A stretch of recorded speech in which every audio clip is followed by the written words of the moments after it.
Hi there, my name is Caitlin Bandy and this is my channel BandysBooks, and today we are here in the kitchen to do a recipe and review. And I am so excited about the recipe and review we're doing today because it's for one of my absolute favorite series. I read the first book in the series back last year in 2022, and then in the end of 2022 the second book in the duology released, and I just finished it up and I'm just in love with this series and so excited to talk about it. So we're going to do kind of a little bit of a different format today in that I'm going to be talking about the series as a whole. Now, I don't want to spoil any of the series, so I'm not going to necessarily talk about anything that's spoilery. The food scene that inspired today's recipe is in the second book. So I'm going to read a little snippet, but I'm going to not read the entirety of the scene because it is a little bit spoilery if I get too far into the snippet. And the recipe that we're working on today is honeyed dates, and honeyed dates are a type of candy sort of that comes from ancient Roman times. So back in the day, they would take dates, stuff them with nuts, candy them in honey, and that would be like a nice sweet treat that would show up as a course in a meal or as like a sweet snack. So I'm really excited to experiment with this recipe and talk to you about these books. So let me read you the quote that inspired the recipe and then we'll get into it. So here is the quote that inspired this recipe. Rajda never imagined going through so much effort for anyone, but as she sat at the table, she thought of how her Taz were dead and how all her extended family had ostracized her. She'd never get the chance to introduce Kai to her family. She'd never get the chance to show the Grand Cole that Kai was worth all the effort and more. When Kai came out with the last dish and placed the honeyed dates on the table, Rajda caught the strained laugh in her hands. There were far more dates than was usually allowed in the ration pack, and had no doubt been traded for and hunted down specifically for her. So we have a luxurious meal that's being served here, and then we have these beautiful honeyed dates that are presented as the last dish in the meal, and it is definitely something of a luxury because most of the families do not have that much access to dates. So the quantity that's presented is pretty extraordinary. The quantity that's presented to her is pretty extraordinary, along with the fact that so much care was put into this beautiful meal. So I'm excited to do honeyed dates. I've actually never done them before. This is a new to me recipe, and I'm really excited to learn about it together. I did do a little bit of research into it because I was told by Tatiana, the author of this series, that they were inspired by an ancient Roman recipe. So traditionally in ancient Rome, these dates were basically stuffed with walnuts and pine nuts and then candied in a honey syrup. We're going to do a little variation on that, modernize it slightly, but I think they're going to be pretty close to traditional. So one thing that I thought was interesting is this series is set in Northern Africa, and when I was thinking about the honeyed dates, I was like, food from ancient Rome getting into Northern Africa. So I started looking at the borders of the Roman Empire at the time, and the Roman Empire did extend down into what is now known as Mauritania and into Egypt. So it did come down into Northern Africa. So typically, like where the Romans went, their food and cuisine went with them. So it makes sense that there would be honeyed dates, within this world that's set in Northern Africa. So we're gonna go ahead and start our recipe. And while we are working on these dates, we're gonna talk about this series, why I love it, the characters, the plot, why you should definitely be picking this up. And then we'll enjoy a sweet treat at the end. For this recipe, we're just gonna need a handful of things. So for the food items, we're gonna need dates. I got some pitted dates here. If they are unpitted, I'll show you how to deal with that, but ideally if you can get pitted ones. We have pine nuts, and if you want to go traditional, you're gonna get walnuts. In my case, we're using almonds today. I have a little bit of cinnamon, a little bit of cloves, and I have some honey and salt. The equipment that we're gonna need is a small pot, a plate, a fork, and a blender. So to get this recipe started, we're gonna make the filling for our dates first. So we're gonna add some pine nuts into our little blender here. And I'm using almonds, but traditionally they would have been walnuts. I'll put a couple tablespoons of walnuts in here.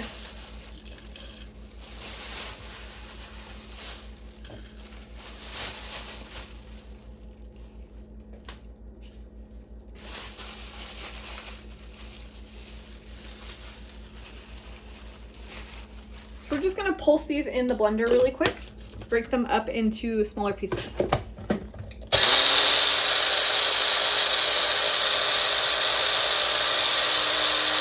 We have our nut meal. As you can see, it's nice and fine. we're gonna season this with a little bit of cinnamon. We're gonna give it just a tiny little pinch of cloves. Cloves are very strong in flavor, so we don't want to overdo it. And then we're gonna add a little pinch of salt. So none of this is exactly traditional. In the original recipe that I looked at, it was just the nuts inside of the dates. But I wanted to jazz this up just a tiny bit, modernize it just a tiny bit. And I think that cinnamon and clove flavor is pretty common along the Mediterranean, which this is a very Mediterranean flavor, dates, honey, and nuts. It's kind of similar to like baklava that you would get in like Greece or Lebanon, and kind of a similar flavor profile. So I figured cinnamon would give it a little nice enhancement. And the reason that I'm adding a pinch of salt is because there's a lot of sweet components. Dates are very sweet, the nuts have kind of a sweetness to them, and then we're gonna candy them in honey. And so I felt like it might need some salt to just balance it out just a tiny bit. So just a teensy tiny pinch. So what we're gonna do now is we are going to take our dates and we're going to stuff them. So since these are already pitted, you can see that they've been opened. So we're just gonna take a little bit of our nut mix and fill our dates with them. And so you just wanna kind of stuff that filling down in there. And then we're going to pinch our dates shut to hold the filling in, kind of clean them out and set them to the side. So while we're filling our candied dates, we're going to talk about this book. So the plot of the Forging of Age Duology is basically a coming of age story. We have a society set in North Africa, and when the children in this society come of age, they have to face a test. And part of their facing of this test is they have to prove that they're capable hunters, worthy members of their tribe. They have to go out and hunt a creature named Gonda and come back and show, that they can support their part of society. And so we have three main characters. We have Nico, who is a politician's child and is essentially like pitted to be the next prominent political member of the tribe. And then her brother Kai. Kai is kind of a unique person. He's shy. He's looked on as kind of a waste of space by most of the tribe. And he's so beat down by the time that they start their trials that he's not even taking them seriously. He's just kind of like, I'm gonna die. There's no point, just he's already given up and it hasn't even started. And then we have Raja. And Raja is from a hunting family, and she is an extremely proud huntress. She is very tough, very courageous, really like an adventurer, and a lot of people don't like her, and her and Nico do not really get along. They have had some tense moments prior to things. So they all get sent into this sort of desert wasteland to go hunt these Gondas. And Raja is the only person that has really any sense of like how to actually hunt and kill these animals. She ends up teaming up with Kai at some point, and they find that they have a lot in common. They find that they're both kind of outsiders to society, although in different ways. Like Raja hasn't been so bullied and beaten down the way that Kai has, but they understand each other. They kind of get each other and where they're coming from. Nico is not happy about any sort of alliance between Raja and Kai, so she's trying to separate them. And it's interesting, and there's a lot of other characters that are coming into play in the story as well. But those are the three most prominent. So as you can see, we have quite a few dates stuffed. So this little quantity, it doesn't look like much when you're making it, but look at, like, we already have 2, 4, 6, 7, 8, 9. So I think we're gonna do like 12 because I don't want to overdo it, and I can always save our filling for more dates later. There's only 2 of us in our household,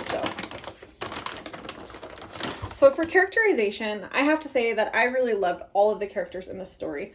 I will say that Nico sometimes could be a little frustrating because she doesn't necessarily see the value in some of the characters that we see the value in. But I think that's realistic to her age and her life experience. And I think that all of the characters are written in a pretty realistic way. I really related the most to Raja, and I loved her adventurous spirit. I loved the way that she wanted to face the world and go after just, everything she could go after. She was relentless and fearless and unapologetic about who she was. And that really related. And Kai, I didn't necessarily relate to him, but I knew plenty of people that were like him that felt beaten down by society and like they weren't valued. And I thought that that was really, really brilliantly conveyed. I think all three characters feel realistic to who they're written to be. So the next step is that we have our honey in a pan, and we are going to bring this up to a boil. So we're going to put it on high heat and let that come up. Once it gets boiling and syrupy, we're going to submerge our dates in that honey and rotate the dates around and let them candy for about 5 minutes. That is going to let that honey really get syrupy and sticky, and then we'll remove the dates to the plate and let them cool down. It'll kind of be like a candy shell. They'll be a little sticky, probably not completely solidified, but it'll give them a nice candy glaze. And then we'll try our first bite. So pretty simple recipe, but it's kind of fun because it's, you know, something new and interesting for me. So while we're waiting for our honey to heat up, let's delve a little further into the Forging of Age Duology. So in book 1, we get a pretty straightforward coming of age adventure. All the kids set off to this task of finding a Gonda, which is a kind of like a squid-like creature. And, you know, there's obstacles to overcome, there's some romance, there's some like people realizing, oh, I misjudged this person, and it's all the things that you would expect in a coming of age story. But I really liked the unique setting. Tatiana Obey did such a good job of writing a very, very descriptive world. She creates language, she creates a whole culture, a whole structure and system that's just, it's layer upon layer upon layer and really complex and detailed. And I love that. Like, I hate when authors are superficial with their world building, but not Tatiana. She really, really delved deeply into creating a world. So as you can see, our honey is getting nice and bubbly. That's exactly what we want. So now that our honey is bubbling away, we're going to go ahead and start sticking our dates in there.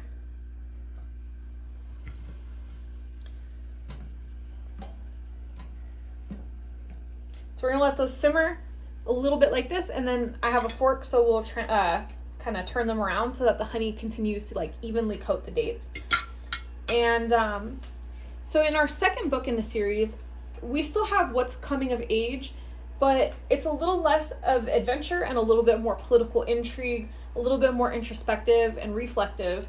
And it was something that surprised me a little bit, honestly, going into it. I was expecting a continuation of the adventure from book 1, and we do get some adventure from book 1, and we still have our same characters and their same characterization. None of that changed. It's just the coming of age becomes a little more serious and a little more deep, which I really, really loved, because a lot of times authors stay kind of superficial with coming of age stories, and that is not the case at all here. Tatiana does such an excellent job of really delving deep into these characters and the society around them.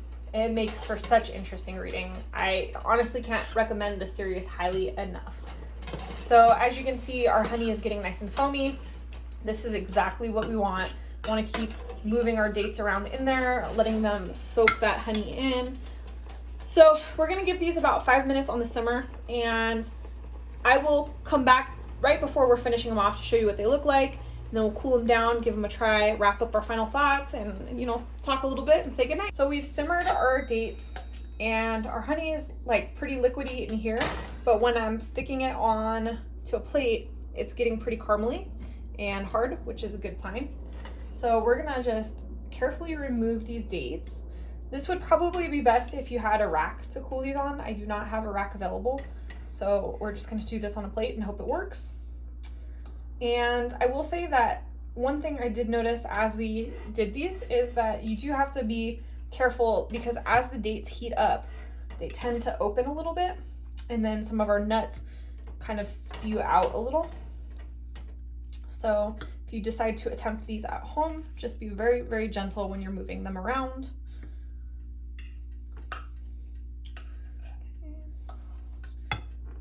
But they're looking really good, and they smell really good too. The honey kind of caramelized a bit.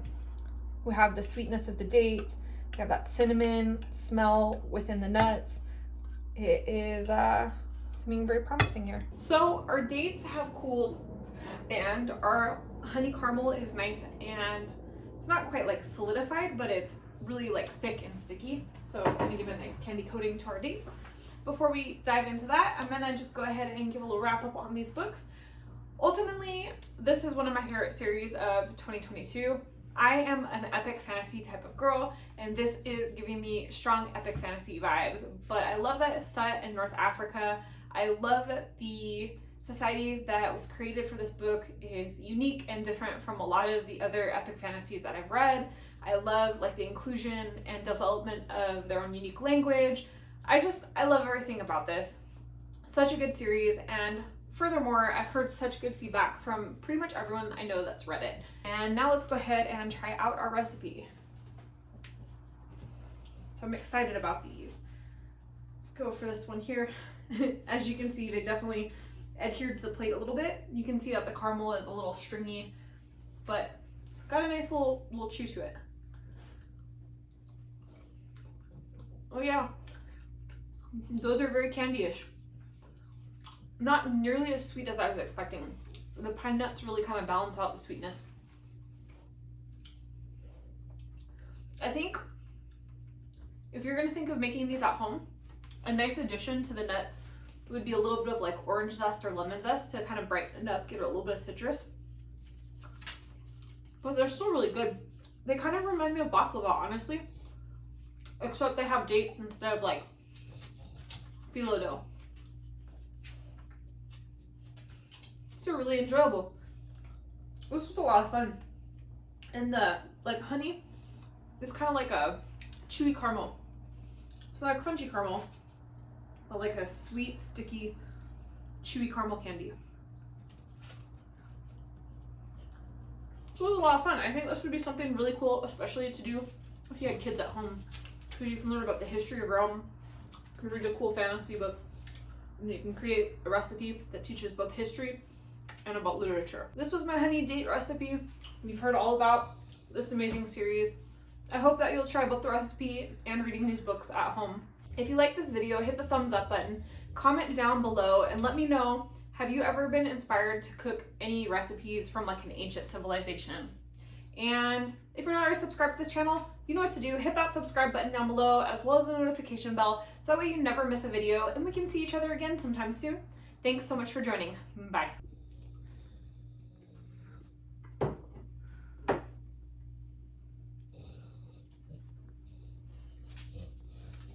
What do you think? Oh, Luna's looking for a treat. What's up, Luna? Are you wanting a date too? What do you think, Oz? I'm good. Yeah, good. It's not that sweet. It's not sweet, actually. It's a good taste. Kind of nutty? Mm-hmm. Oh. Yeah, it's a very good flavor, actually. Not like crazy sugary, right? Mm-hmm. No. Cool. I think it also has to do with the honey that you use. Yeah, maybe so. Mm-hmm. There you go. I chirped on the dog. There you go, boyfriend approved and tested.